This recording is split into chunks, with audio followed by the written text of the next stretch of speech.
Hi everyone, so today's video is a little too honest, and I feel like a lot of times we gaslight ourselves into thinking, okay, this is productive when it is actually not. It's doing more bad than the good it's doing to you.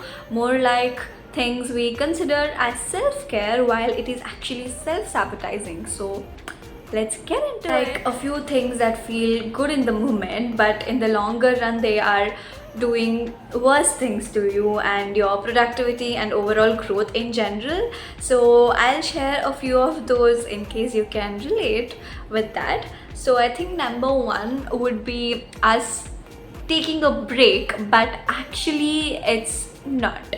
We would be like, you know what, maybe I just need a break after working for like barely 30 minutes, and then you keep scrolling and it just becomes endless. There's no end to the scrolling we do, right? So yeah, that does more bad than good. We are just convincing ourselves that we need a break when we do not really need one. Not even if we need one, we don't need it to that extent. We tend to overestimate the duration of the break we need. I feel, at least that happened with me, which I am constantly consciously trying not to do anymore. Also, avoiding hard conversations just because it feels peaceful at that moment, but it is not really resolving the issue. It's just piling up on the emotions that you already have and makes the tension build up even more, I feel. So I feel like it's always better, even if it feels very uncomfortable, to talk about stuff and to communicate and to put things out there into perspective, however you have perceived it, and to make somebody understand about how it affected you, whatever it was. So what and how they react is secondary, right? Except for very intense situations, I'm not gonna get into that, but this happens in most of the times. So I'm talking about that case. Like, a lot of times we need to address stuff, and even if we don't need to, if something's bothering, just let them know and move on. So how they are gonna react is not our problem, but how we are responding and how we are communicating is only concern. And we are not going to avoid that just because it feels peaceful, and why bother in that particular moment. But trust me, just getting rid of that tension by putting it out is gonna be much better, because at least we conveyed, like we confessed, we have made it very clear how we are feeling and thinking. So that is the priority.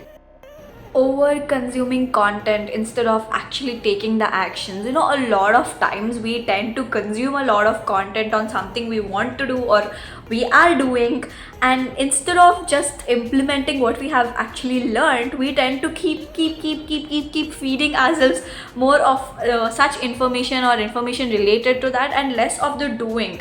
So this is called mental masturbation. If you haven't heard of this term already, it's basically you feeding information in your brain and making it feel like, okay, we are actually being productive, we are actually learning something, we are upskilling, but you're too busy upskilling, but so you're basically too busy thinking you're upskilling, but in reality you're not upskilling. You get that, right? Just learning, feeding information is not enough. The real learning happens when you actually get in the field, do the deed, and find out.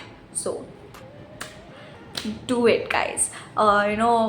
Feeling gratified just by feeding too much information is not gonna help. So I hope you are gonna implement this after listening to me. That is the actual learning, not this. Okay, sleeping to just escape life, escape problems. Like, okay, sleeping to a certain extent is amazing. It can help a lot. It can help us think clearer, be in a better position to make decisions. It helps a lot, but only when it's done to a certain extent, right? So oversleeping is again very horrible, and it's just not going to help us fix our problems. So the best would be to take just as much rest as needed, and maybe here and there sleep a lot, but that should be fine. But doing that on a daily basis and having it as a what do we say, having it as a mechanism to to cope up with problems is not actually coping up with problems, even though it feels like we are coping up with the problems at that moment, but in reality it's not. Alright, this one's for you and myself also. Not everything is burnout. Sometimes we are just tired and need a short break. We're not really exhausted or burnt out just because we are using those words. So maybe if you could push yourself a little bit more, then you will be able to get a lot of more work than what you could have done. So stop labeling everything every time you're tired as burnt out or exhausted, and just stop whatever you're doing. Just try to push yourself a bit more. But if you're feeling tired, take a break, push yourself, get the shit done, but don't call it burnout and make it a reason to stop stuff every single time. Okay, restarting always instead of being consistent. Okay, I've been there, you've been there, and we all know it at some point or the other. We're like, you know what, this time it's not going well anyway, let me restart it next Monday, next month, next year, something like that. So no, don't pick a time, date, blah blah blah blah to restart something. Just be consistent. You lost a day, you skipped a day, 2 3, get back to it. No convincing to restart after a particular point, because at some point you need to realize that's actually a pattern and it's not gonna get you anywhere, right? Okay, look, I'm not saying self-care is bad. Self-care is one of the best things you can do to grow and lead a better life. But I think real self-care is doing stuff that matter in the longer run and help you to, have little wins, instead of, even if it feels uncomfortable at that particular moment, and just pushing yourself and then feeling good about it. Then you'll be like, oh, you know what, it's good thing I've started, you know what, good thing I did it, even though I didn't feel like it at like a few moments ago. So yeah, I just shared whatever I thought was self-sabotaging in the name of self-care. So if you could relate to any one of these, then let me know in the comments, and I hope you had some takeaway. Bye.